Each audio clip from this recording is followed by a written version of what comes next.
بله ورځ هغه د هرات ولایت کې چې هغه څه یې وه د فولډر چې چا ویډیو کړې وه طالبانو ما مخکې درته ویلي ویډیو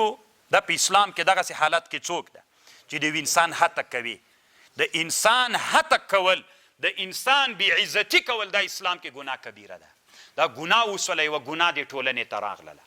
خو دا ګناه چې ټولنې ته راغلله که موږ چپ سوي وای موږ جزا نه وای ورکړې بل سړی هم زړور کېده چې بل څوک په ګناه لیدلی دغه ویډیو یې نشر کوله بل طالبانو دا ټولنه به طالبانو او دا ډېر سخت حالت ته الله مو له داسې صحیح دغه سړي ګناه کړي خو دا ډېر بد حالت ته چې دغه سړی اوس داسې یو حالت ټول عمر طالبانو په دې ټولنه کې دی له منځه لاړ د حیثیت وزل سو د قوم د ټول حیثیت یې وزل سو خو طالبانو ورونو که بن اسرائیلی ټولنه وي ده ته څوک ونه ویل سي دا چا چې ویډیو کړي ده ته جزا ورنه کړل سي دا بن اسرائیلی ټولنه ده نو چې بن اسرائیلی ټولنه سوه دا نورم کوي هر څوک دا کارونه کوي خو طالبانو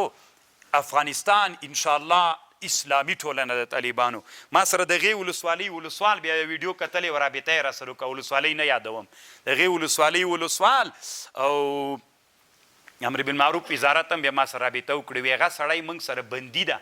هغه مجرم اصل هغه زاني و زانیه یا چې ګیر سوي یا خو بندیان دي هغه هم طالبانو بندي ده چې ویډیو یې کړې طالبانو ورونو نو چې اوس هغه هم بندي سو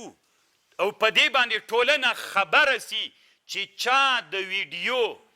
د موټر د هغه ښځې او د سړي ویډیو کړې ده دا اسلام کې حرام او ناروا ده دغه ناروا د ټولنې ته چا راوړله چې رایې وړله اسلامي امارت اسلامي نظام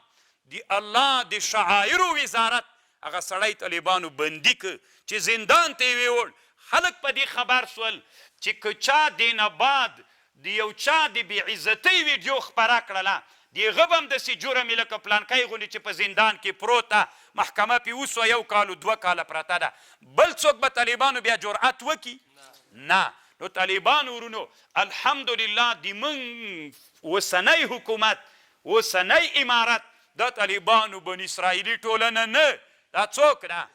اسلامي ټولنه د طالبانو او سړی طالبانو څوک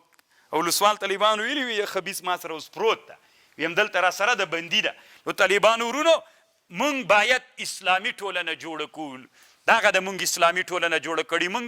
د غربیانو دا خلکو اول په دې مسله باندې نور هغه وکړل که نه نور یې ویلې چې دا څوک دي دا څوک دي خبرې وکړلې نو دا ټولنه اسلامي ټولنه ده دا ټولنه الله په دین باندې جوړه سوې صالحه ټولنه ده صالحه ټولنې ته چې یو څوک فساد راوړي علما هم ردع کوي انسانان هم ردع کوي او مربوط خلک هم طالبانو زندان ته بیایي بل څوک به انشاءالله دا جرأت ونه کړي چې د چا د بې عزتۍ داسې ویډیو وکړي که یې وکړي طالبانو هلته پوهېږي چې هغه زندان ته وړی ما به هم څوک کي زندان ته راوړي الله عز وجل د دې لړۍ ته نور هم څوک ورکي دوام ورکي چې د ګناهونو څوک ورباندې وسي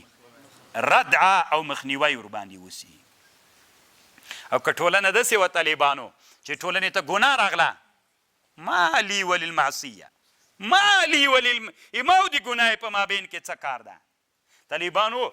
د ده دا ننګ و غیرت صفر ته راسي هغه څوک چې ملا ده هغه څوک چې رهبر ده هغه څوک چې مشر ده هغه څوک سپینګیری ده هغه څوک چې ملک ده د هغه طالبانو چې د حمیت و ننګ صفر ته راسي ټولنې ته فساد یو نفر راوست ټولنې ته فساد د چا له طرف نه راځي